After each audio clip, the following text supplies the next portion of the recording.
我们现在呢，再谈一谈整体的章法章法里面呢，就存在一个开合的问题我们现在用的是呢王铎的一个他这个草书七言的一个律诗这个帖，还有米芾呢也是接近同时期的一个帖，做个对比。那王铎的这个帖呢也是非常精彩的，大家认为王铎能够放开来的一个帖。我们来看这个米芾的这个帖呢，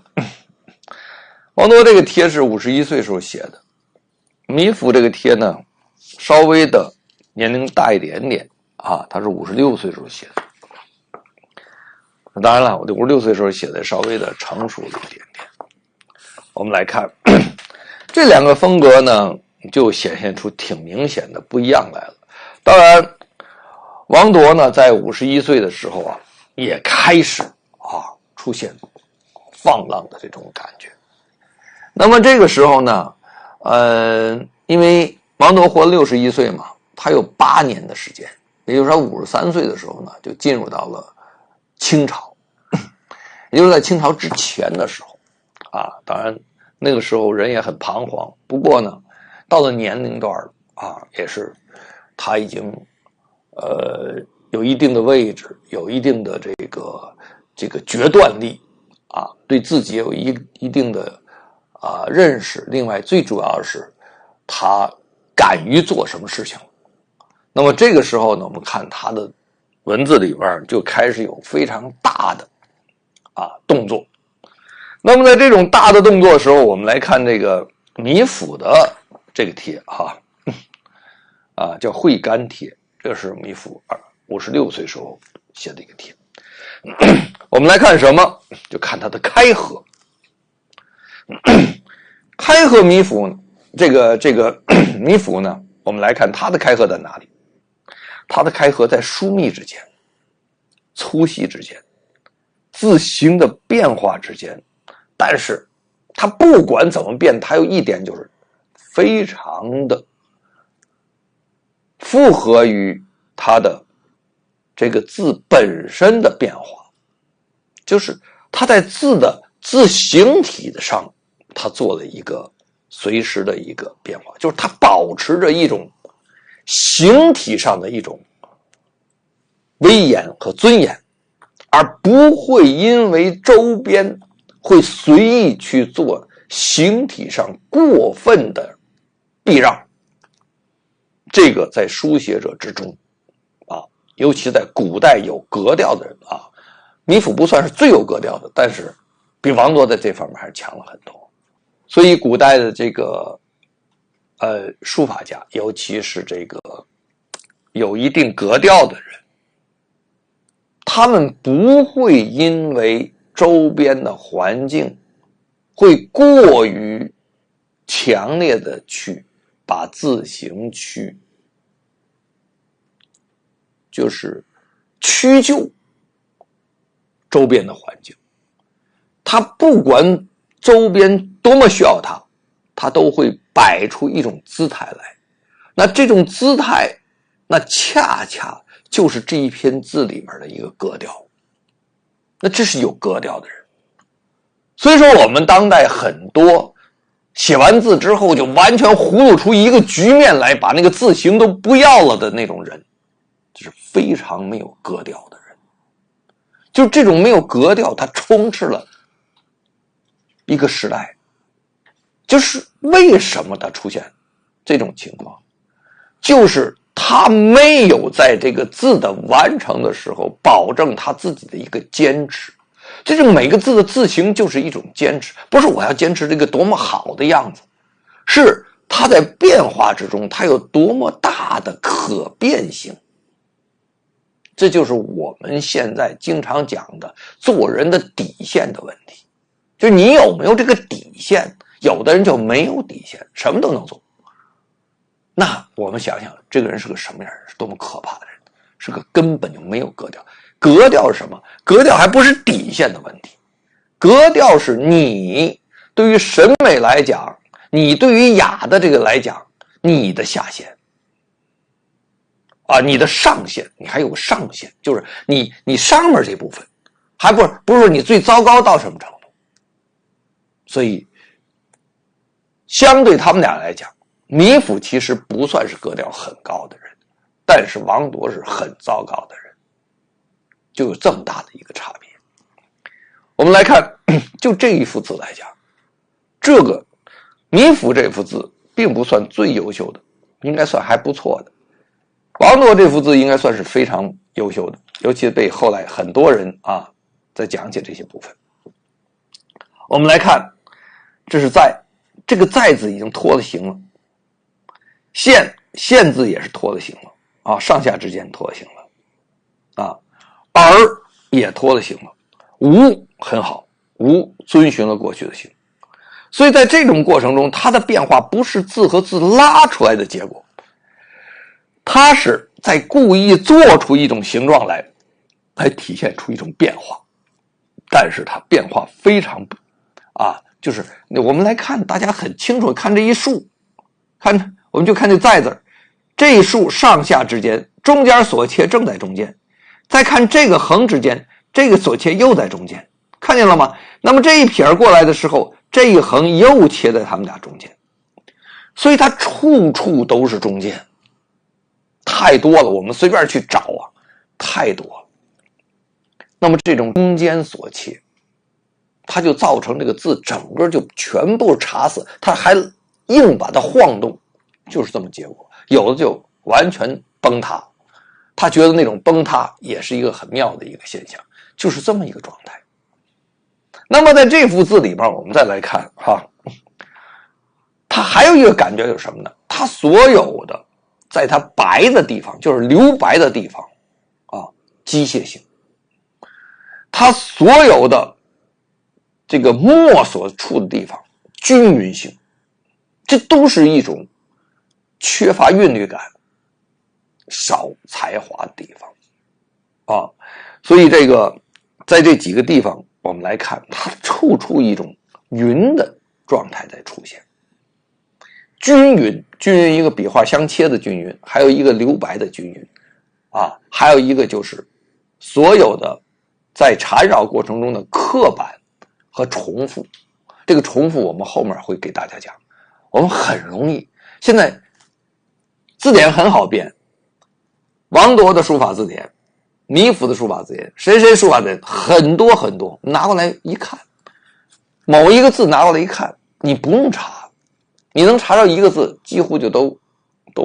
有。为什么？它根本压根没有字形的变化。那么这个帖其实优点之处还是在于它有了一些变化，被拉扯的，尤其是字形的变化。大家来看，这是登玉登月，这个月呢就是三山五岳的岳的繁体字。大家一看，它所有的事都在动，山也在动，泉也在动，和右边中间是个言这是这面是犬由旁，这面是个犬，都在动，但是它动的结果就是三个全部插死。它动的结果就是三个全部插死。那么登字也是一样，左边拉过来，右边往后面走，最后到了中间拉，它整个不形成连绵不断的连贯的一环套一环，一环压一环，一浪排一浪的感觉。它是转过来转过去，转过来转过去，啪锁住了，转过来转过去，转过来这啪又锁住了是这种样的感觉。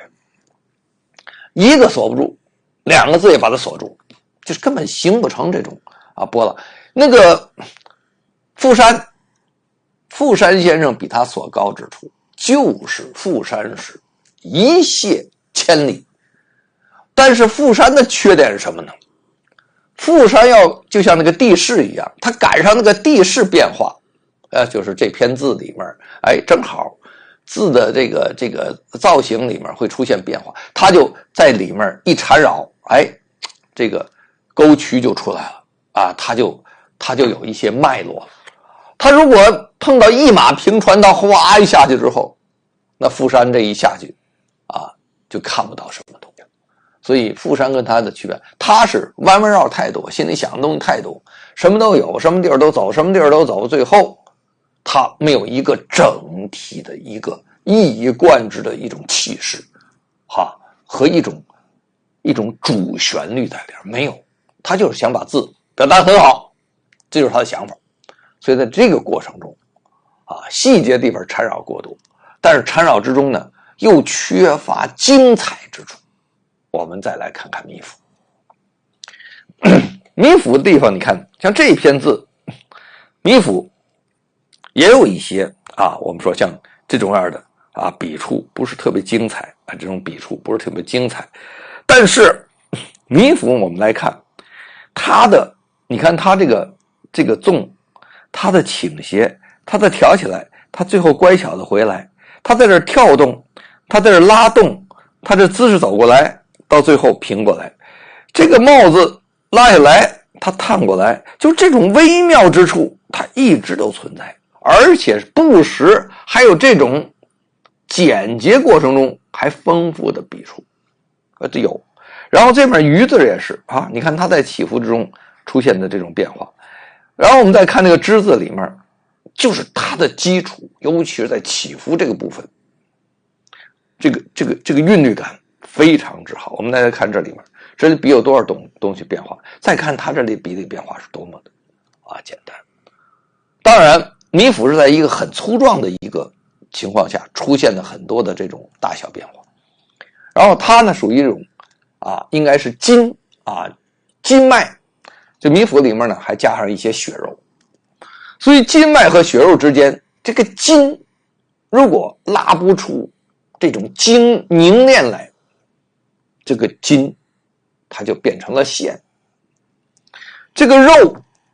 如果没有产生出来这种质感和肌肉这种力度来讲，那就变成了猪。所以你看他们两个人之间，在有些地方，你比如说像这个蟹和布之间的这种衔接的这种感觉这种枝拉开来再收回来这种感觉，它互相之间全部都有连接，而且连接的就是非常的天然所以在这个过程中，我们看它甚至于来回这种摇摆之间也是非常自然的部分。而它就是我们说这个灯这个月，然后这个阔天这几个字，阔和天就完全就走成了顺势，这个灯字和月字两个就建立不了联系，而且它最主要一个问题，它之间的这种我们来看这种黑白之间的这种搭配和它形不成韵律感，它变成闪烁，它唰唰唰唰唰这种闪烁的东西。所以这些地方就高下立见了。那么它在鼓荡中，它在什么呢？像这种样情况就是唐以后，太唐以后但是它走进去了。它在唐以后呢，我们会发现里面什么高弦的部分啦，什么这个怀素的部分啦，甚至还有一些这个名人的一些东西在里面。在里面之后呢，它细节，你看像这个地方，这个野字这块地方有一定的鼓荡感，明白吗？但是你看它在这个欧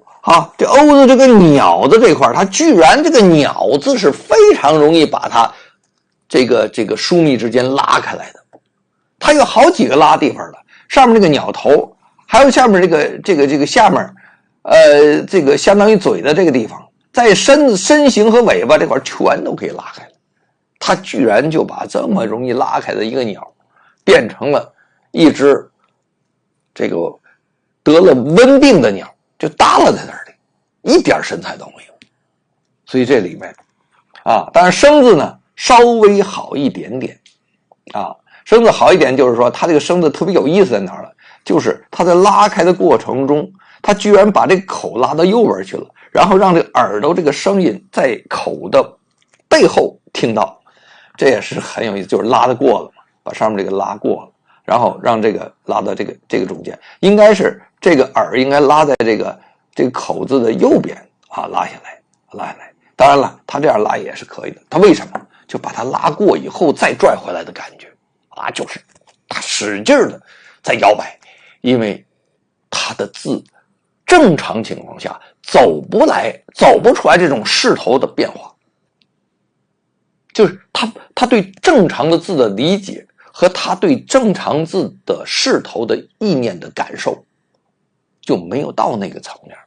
所以他再一拉的话，只能是想让他拉出来，有意识拉出来的动作。而米芾这些拉，是他骨子里就是这样的人，所以就有区别了。所以一个艺术，一个高层面的艺术，一定要从骨子里出来。你是什么样，就是什么样。你所有的那些装的东西，所有那些想要，哪怕你觉得多好的东西，那根本就不可能在你面前表达出来。你想要表达出来，你长期去修为修为的到的东西，就会在你要表达的时候，自然的把它抒发出来。所以你要想着我一定要弄成王羲之那样，一定要写成这个怀素那样，出不来那样，反而看得非常的造作。我们再来看一看，我们再感受一下啊。米芾的大字呢，应该说很合米芾字的性格，所以有些大字写得非常棒。我们今天呢，举个例子，就是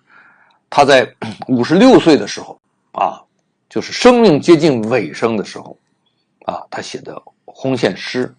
这个红线诗确实写得很精彩。可惜呢，我们这个版本印刷的不是那么清楚啊。红线诗在这里。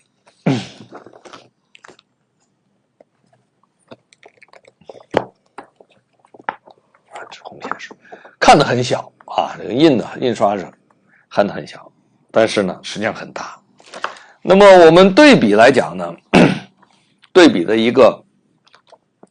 王铎的在54岁的时候啊，书写的一个叫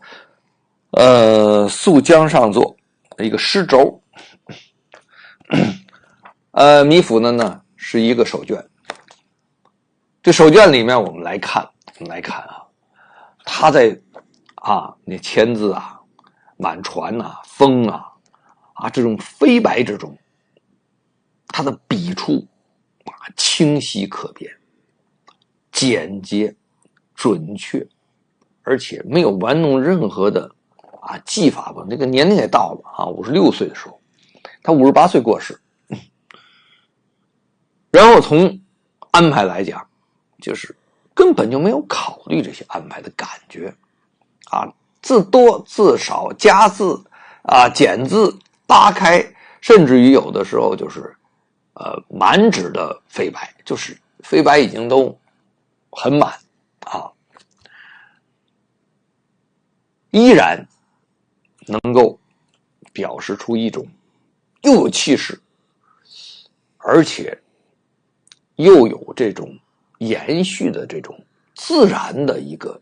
景象，就是太自然了，就好像看到字就看到这个人，或者看到当时写字那个样子一样。我们再来看看同样54岁的时候王铎的这首诗，这是一个长的一个轴这看意思是相当不小了，肯定比米芾这个字要大。那么在这个长轴里，我们发现他在表现的过程中，他用了好多的引带。这个引带再加上王铎在写的过程中，他也是一种不知道减省的人。我们来仔细看看，王铎在写行书和写草书时候，他行书的连带，然后草书的字形，行书的字形，都是一成不变、不可调整的。就这个字来之后，我学什么样，它就是什么样。我最多给它拉一拉、拽一拽，少一笔不少，多一笔也不敢加。草书也是这样，草书一拿过来，他拿过来是什么样就什么样。而且王铎的草书自己写的不多，都是临帖，临的古代人的一些这个二王的呀，什么这些这个尤其二王为主吧，一些草书的一些小字，他把它拉成大字特别多，就是缺乏什么？缺乏随机应变，而且缺乏有楷变形。王铎的楷书很弱，就是写的那个非常工整的、非常小的那种管格体，很扎实、很稳当、很好看那种啊。然后后来再看，就很少见到他有非常像样的楷书。形体呢，在想变化过程中呢，又抓不准。他所谓抓不准，就是他想变形，这个变形他变不出一种规律来，所以就变得一塌糊涂，很散，很乱，也没有形。那他行书写起来之后呢，他就把行书开始拉带，在拉带的过程中，他又拉不出形，拉不出走势来，所以他就一种左摆右摆左摆右摆这种动作就特别的多，然后又用一些大笔触来想把他的这种势头延续。所以在这幅字里呢，他就会有非常多的这种引带。很多的艺术评论家他不反对王铎，对王铎的理解，他认为就是王铎的问题所在就是他的这种牵引太多，牵引太多呢，就显得他所有的地方实处太多，没有虚处。因为虚处是我们对他的理解和感受和我们想象的空间。你一幅作品拿来之后，处处都是实的地方，你一点虚的或者虚的给的很少的时候，我们就会发现这篇文章它不耐读，或者很快忘记，它很难在我们的观念里面形成一个很奇妙微妙的，就没有跟这个词儿啊，它就没有关系。所以王铎就是这种人，就是缺乏一种像毛主席讲诗要有一种抽象思维啊，要有浪漫情怀啊，然后有那种欲速欲达而有所有所省啊，预留给你空间，给你想象的空间。这种东西少，米芾就少，到了王铎这儿更少，都是实实在在的连接，而且行书的笔触他不敢减，也不敢加。你这个没有加减的话，你等于就在完成这个字的样子了，你就进入不了你自主的自然的这种王国。在随写过程中，我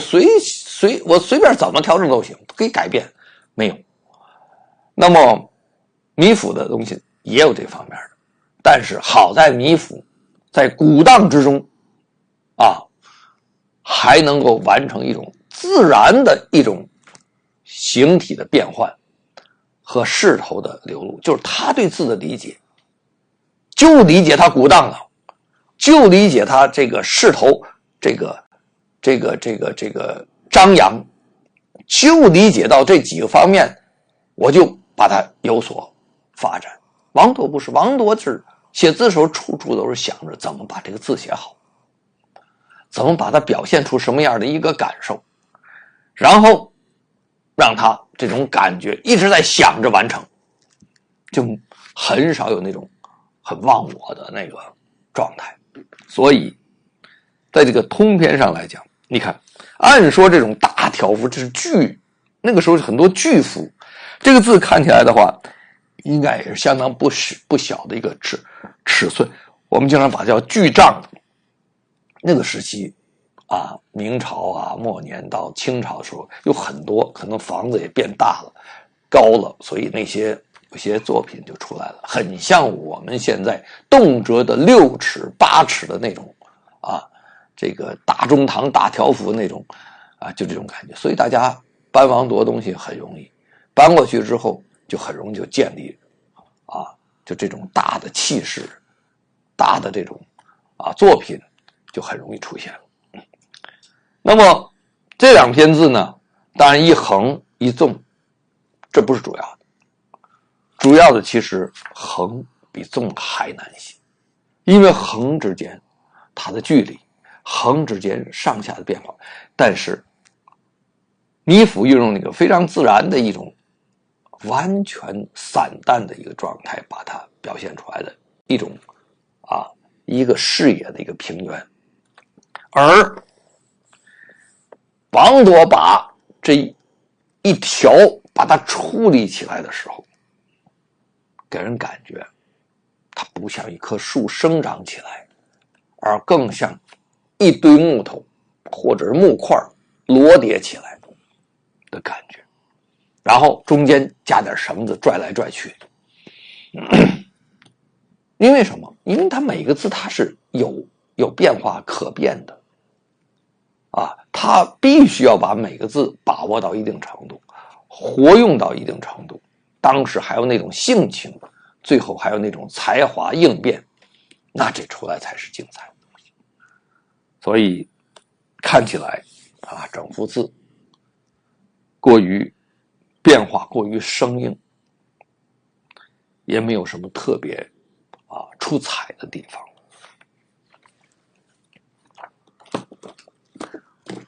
我们做整体的一种对比之后我们来尝试着用单字。我非常高兴，我们得到一些我们这个时代，只有我们这个时代给我们更多的便利。光王铎书法字典就有好几个版本，然后这是米芾的书法大字典，我同时二王的、何绍基的、颜真卿的、赵孟頫的、苏轼的都有。那么当然还有中国书法大字典，里面包括这些人的，把它综合在一起，这就是一种横向的比较。他说你要纵向的话，你很容易掉进这一个人的这个陷阱里去，这一个人的崇拜和对这一个人的无限度的这种敬仰。因为你确实是当你不知道这个世界的时候，你见到一个比较不错的一个人的时候，你以为发现了个金矿，你很容易被他迷惑，因为你的技能、你的认识、你的水平和鉴赏能力、审美能力比起他来讲，那简直是仰之弥高。他对你来讲是仰之弥高的东西，所以你一旦进去之后，很容易就陷落在某一家里面了，那么也可能一辈子都出不来。但是你如果借鉴了其他另外一家的时候，你很可能因为那家的优点加进和你的融合，你在某种程度上头就比你现在学的这一个人在某一个方面又强。一个人只有当你的所有的包括能力、技术、经历、阅历、学养、审美、品味等等都起来，但是有一个关键点，就是你得有个信心。这个信心太重要了，你如果没有这个信心的话，谁都超越不了。这个信心哪里来？很简单，大家就说为什么去参加展赛呢？展赛每一次入展，一个大展入展，或者是乃至一个小展入展，你觉得哟，我比这么多人都强了，我比那个落选都强了，我一得奖我比很多这么有名的人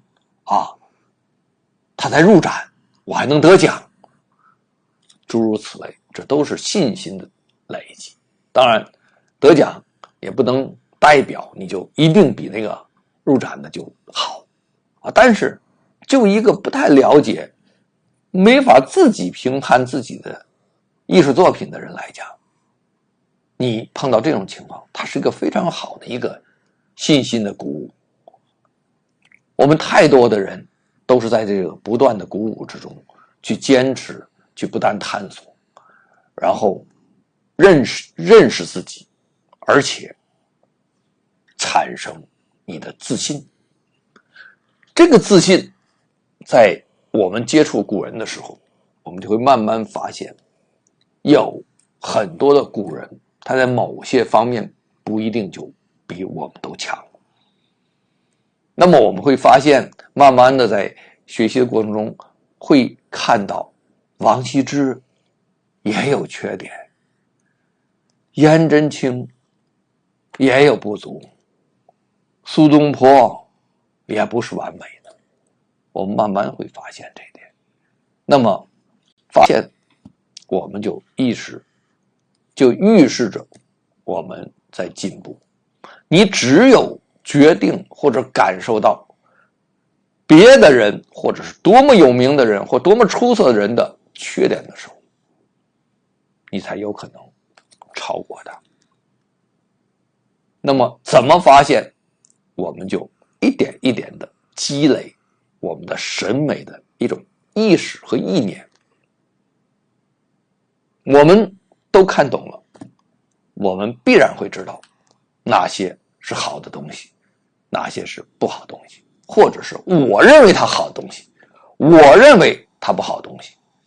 那么自己的风格和自己的水平都会提升或者是建立。我们先看一个我们选择的一个第一个字。这第一个字呢，我们选的是一个道字。这个道字很有意思啊，这道字很有意思。为什么选这个道呢？啊，因为这个道字啊，它没什么好选，就是说我们就是拉一个字，它没有任何的想法，是吧？我还把王铎的放在上面，倪府的放在下面。这个道字啊，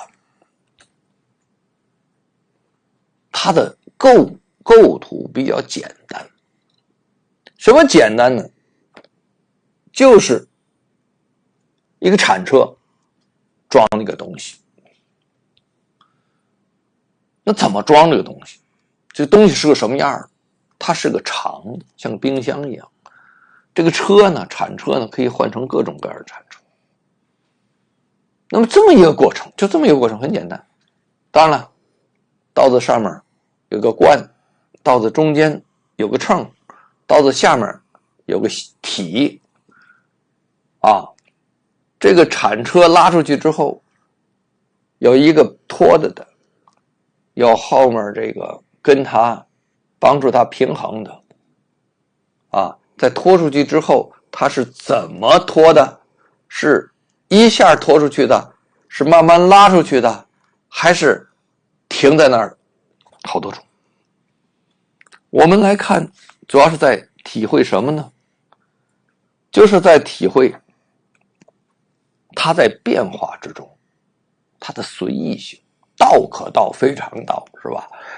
道这个东西，它有很多的方式可以表达，但是我们来看一看倪府是怎么有来道去的啊？倪府的有来道去看，他把这个手铲到了前面去，他把这个手顶起来啊，这么顶起来啊，他把这是手，把这手颤一下，它上面松一松，这都是他在做的动作，非常自然。你看他所有的手啊，各种各样的过程啊，非常自然上下。你要不看他，你单看王铎可能还不错。我们来看王铎的。王铎我挑了几个，就是我一看之后就这几个字。当然了，像这个字，像这个道，这个道，这个道，尤其是这两个道是很糟糕的道啊，不是说他不清楚，是他这个道出来之后浑噩，什么没有，或者这个呢，这种滑啊，油滑，这个浑噩，这个油滑，这几个呢啊，就有点胡说八道。像这个刀子，它在里面就做了非常大的这种，就是什么呢？就是突然间地震似的，一震颤，这东西已经哐当就已经变成一个极端的这种不定型的样子，就是变成了一个我们讲灾难性的动作。就这个灾难动作在这个篇字里要出现的话，你周边你救他都救不过来的感觉。就他突然间，当然也可能这一篇都这样的啊。那么诸如此类的话，像这种道有好几个，1、2、3啊，包括这个也是啊，这个完全是导成这样，就是他用一种什么呢？就是在形体上的极度的这种造型来体现它的显，而这种显是不是这个字在这个时候所自然生发出来的？它一旦不是自然生发，它和周边就无法建立一种延续的这种脉络进去。它突发症，就是我们刚才讲地震，就这种类型，所以它是灾难性。他为什么做这动作？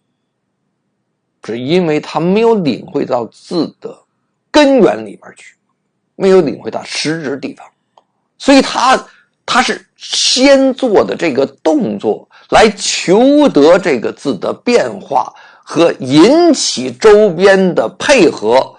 最后产生一种想让人感到震撼的效果。这处处都是心机。估计王铎这个人就是这样的人。好像我听过我这个朋友薛龙春先生在讲这个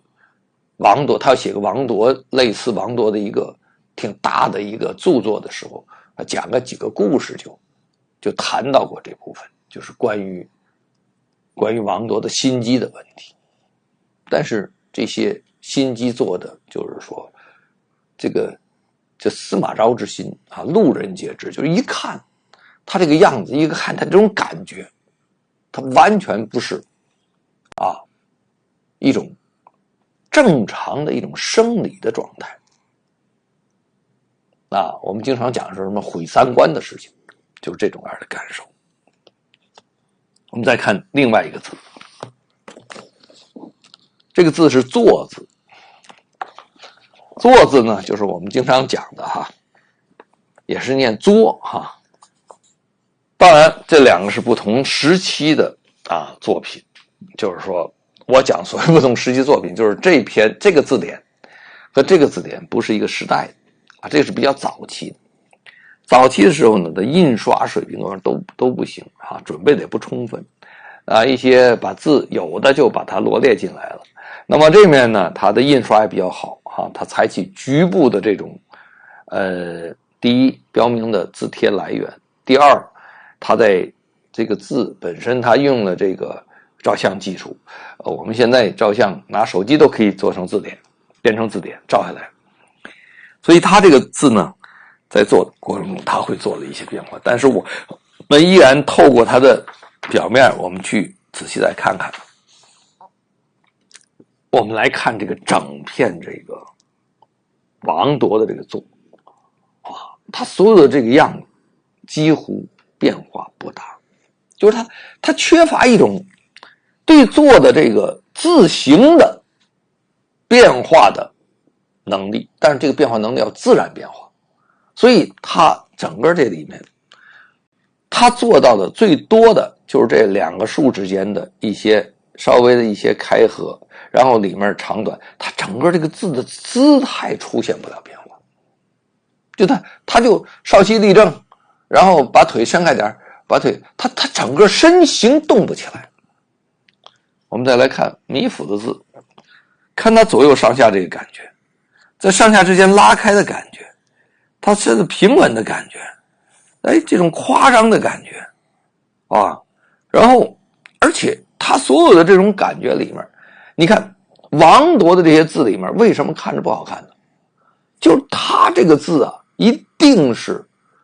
他自己脱了形状，他来迎合周边去，但是还没有迎合好。米府呢是在周边的影响下把它脱开来之后依然能看到字态，所以这两个区别，你看它这里面各种各样的变形都有，所以这个字典一看拿着一查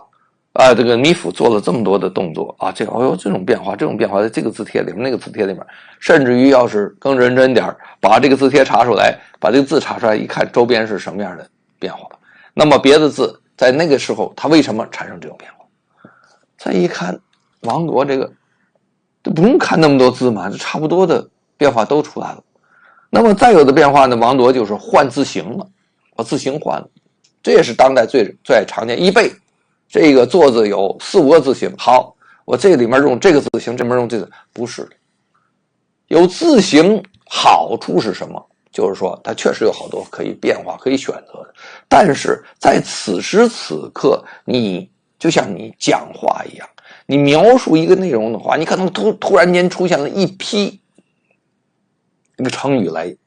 描述这个事情，但是你总会找一个最佳的一个语言去生动的表达它去，那么你就选这个就行了，是吧？你不会这个一堆里面你瞎在那儿选啊，你选一个最好的。所以这个字里面它在做变形的时候，它自然而然它这个最好就流露出来了啊。因为什么？因为你常写，你用过它，你在这个时候或者不同时候你用不同的东西，你到这个时候你啪这个东西它就跳出来了，自己就跳出来了，你不用去选择它啊。所以有的人现在就是一看说哟出现个做，好我写个这样做，一看又出现个做，我再写个这样做，实际上你根本不用考虑，因为你写这个做的时候它在这个场合下，你到那个做的时候它自然会出现一个那个做，它也肯定跟这不一样，因为它周边的环境不一样，和写的中间的意念不一样。所以像这种情况我们来看到，就是会发现这其实字典是非常考验人的。我们拿一个字典来一看，这个字典将来能不能出现这些变化。如果我们当代哪个书法家真正成了，将来被人编成字典了，一看怎么都成一样，都一样，还用编字典吗？就不用了，每个字就取一个就可以了。那是很可怕的事情。龟字啊，龟字，这龟字啊也挺有意思的啊。龟字我们看其实道理和我们刚才看的这个米府的还是很像的啊。就是不是个米府，跟我们刚才这个坐字也很像啊，这个很有特点。我们来看龟啊，这个龟字呢，除了这个中间这个草书字以外哈，这是米府草书字以外，多景楼也是挺大的字哈。除了多景楼以外，你看它其他的龟的变化还是有一些的啊，而且呢，它的势头也会有一些变化，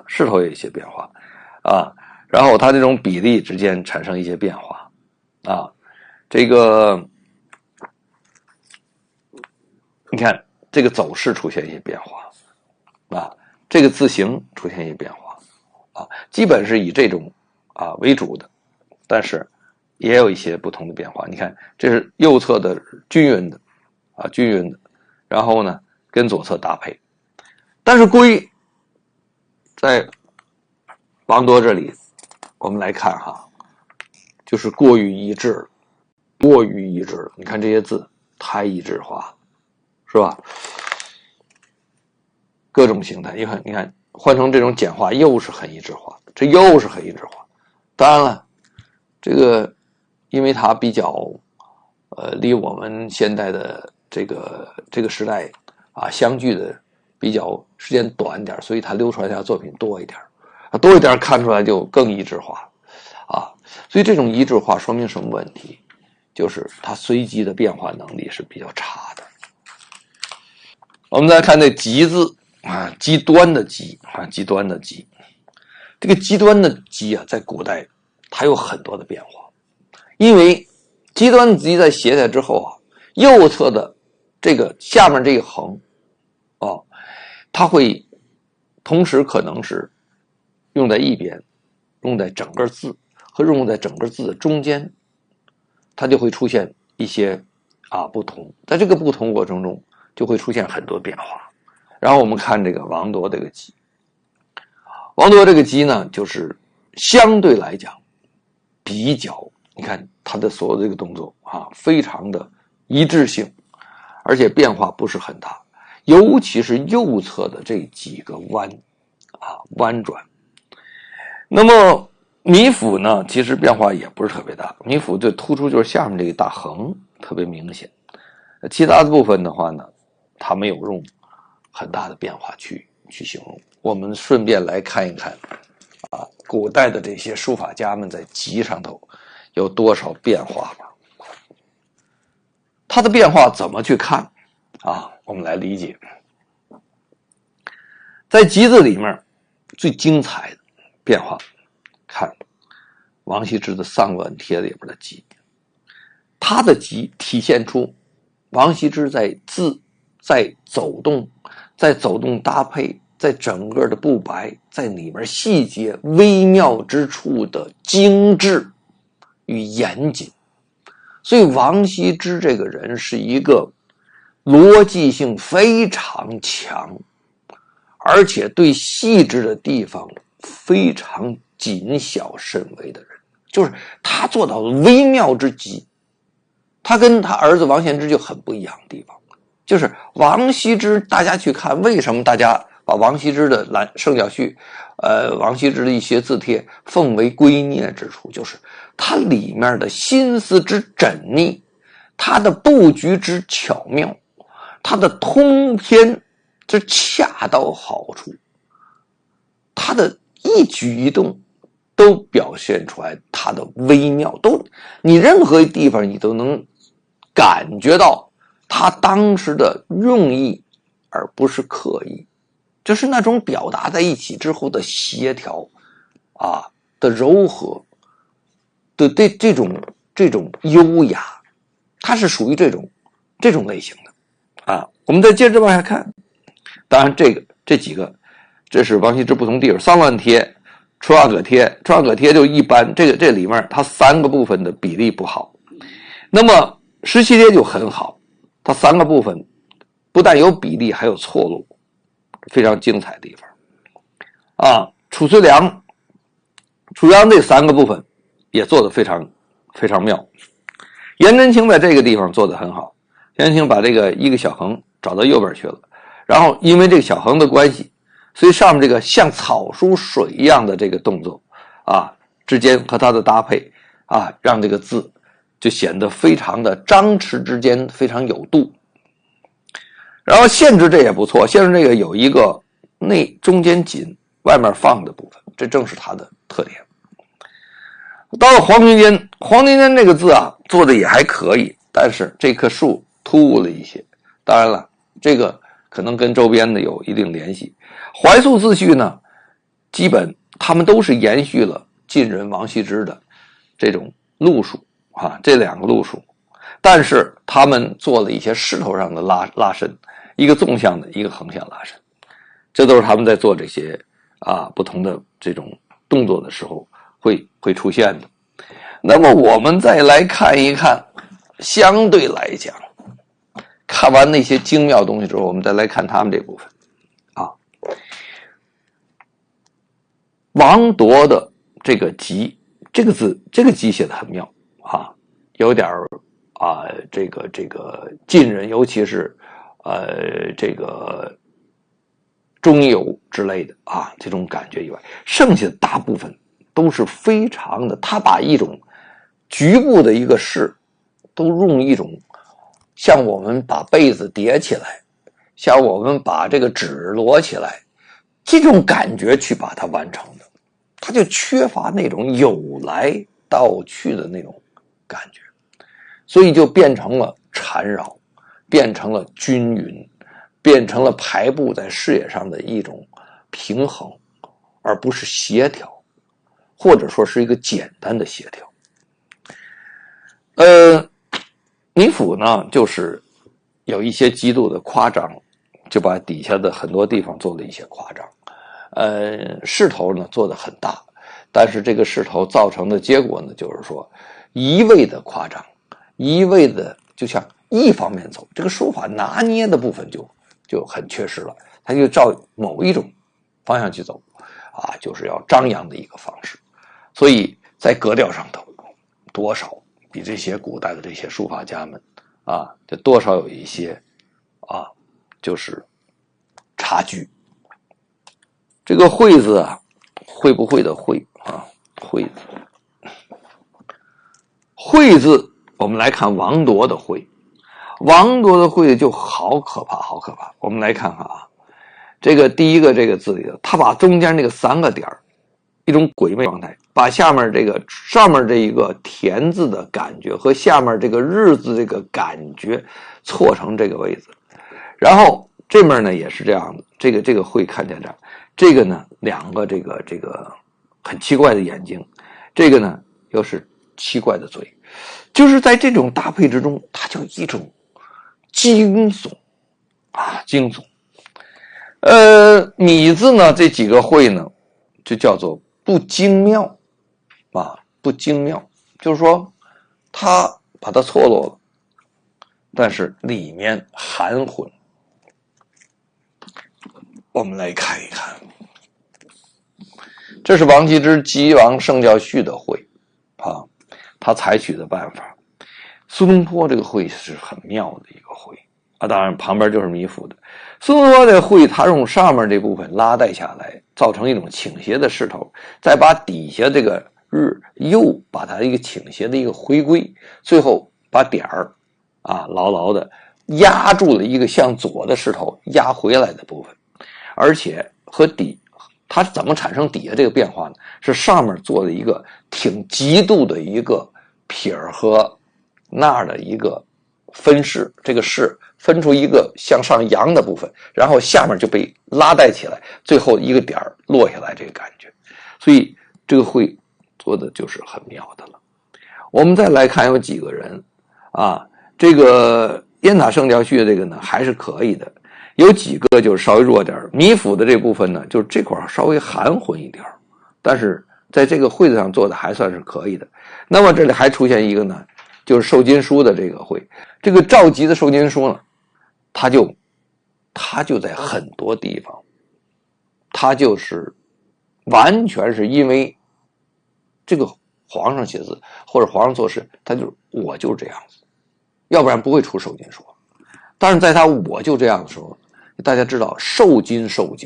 啊，它就是筋骨在一起，它没有肉在里面做补充，所以有的时候筋骨一走完之后，它就显得像骷髅一样，就是整个就空掉了，空掉它就很难填补。就是说一个字写出之后啊，他这个苏东坡讲的嘛，啊，骨肉气血神，当然有的还有这个肉啊皮啊等等，它就是一个，它需要是什么呢？需要在书写的过程中，它有这种粗细一些互相的一种协调啊，这个笔触在里面做动作的时候，它太抛筋漏骨的时候，有的地方它就没法去填充住了，所以就显得有一些天生的缺憾。这就是授金书的，它本身是很帅气啊，但是它有好多天生的缺憾，就无法调整改变的。但是我们看起来圣教序啊、苏孝慈啊，同样在一个很平正之中，把它安排的非常的理想。但是呢，我们来看郑道昭勉强啊，这个苏明庙、中岳这个不是苏明庙，中岳灵庙，他们相对来讲就有一些偏颇的地方，就北魏里面有好多偏颇的地方，偏颇见性格、见走势啊，但是在中正，在一种优雅地方，那自然它有它的缺憾的地方。我们再看数学书啊，数字就讲2句啊，我们拿的王铎这个数啊，这一篇全数，大家一看，第一篇全是这样的，全是这样的，就所有的势头都这样，只要数字就这样，大家想怎么可能，是吧？我们再来看看这个米府的数，这个数是这样倒过来的，这是顺着来的，是吧？这是支着来的啊，看看这数啊，看这个右侧把左侧举起来的，这个呢左侧在前面跑，后面跳起来的，看这个后面落下来的，看这是落下来的，所以它整个全部各种各样的打法都有。再一看王铎，你看这一片数全部都这样的，全部都这样的啊，说明什么问题？说明在这种变化过程中，他只掌握了古代人有一些写法和一些甚至他认为很好的一个式样，他就把它拿过来了，然后在写的过程中他就一成不变了。这就是大量临贴，而且一些临贴被背下来，而且一些形状根深蒂固的时候，它就变成了一个一成不变的一种模式了。因为它太好了，因为我把它掌握的太好了，因为我把它放在那里的时候，我压根就没拉动它，或者是说我放在那儿，我都靠别人拉动来这个迎合它，而它是不可能动的。大家想想，这里面在整个的一个你周边的人事的这种环境里面，某一个人他是不可以动的。你说这个社会怎么发展？到那儿就绕不过去了。就是老板，就是董事长，他也会死吗？他有别人接任吗？你说哪一个人会不能变吗？那一个人不能变，那这个地方是永远绕不过他的。那这个字其中在中间正好卡在那里的时候，整个就是无法流动起来，就是不顺畅的感觉。集字也是一个道理了，我们就是加深一下这个数字的感觉。这个集字呢是个什么样的呢？集字是这样的，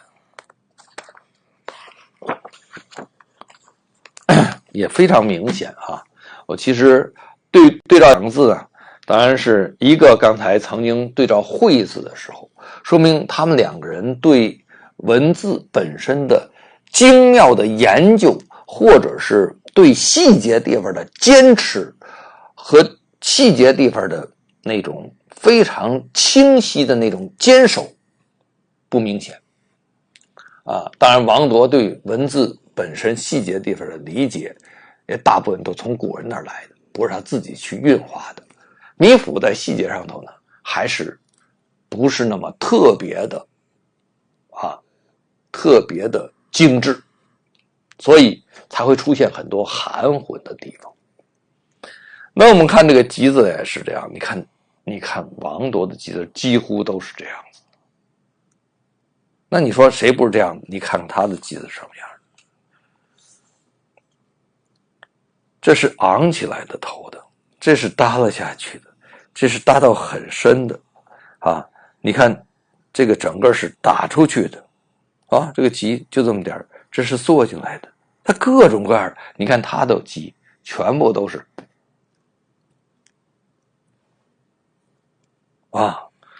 所以这里面就是说怎么去领会字里变化。当然米芾也不是说那个全都是这么打呀这么打上打下，不是，他还是有一些的。但是他的最主要是他身形得变化，你不能来这儿都是这样的是吧？他身形他这样也行身形这样也行，他不是都是这样的，一来都这样的，这种身形还是有变化的。身形变化怎么来？就是拉带自然就出现，它字应该就是活的，每个字都是活的。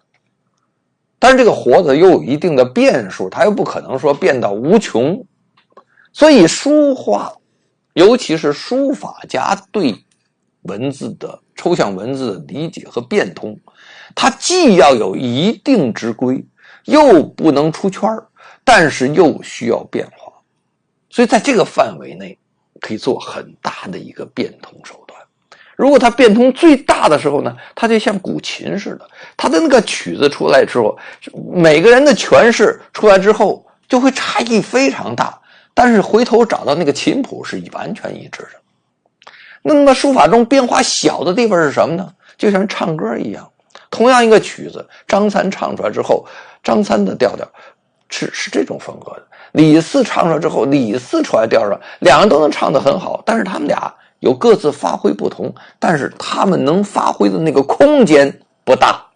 在一定范围内，这是书法小的变化程度。但书法大的变化就像古琴，那就诠释起来，连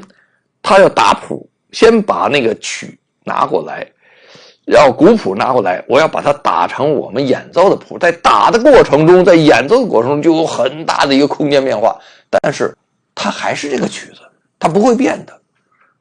但是我们听起来的时候，可能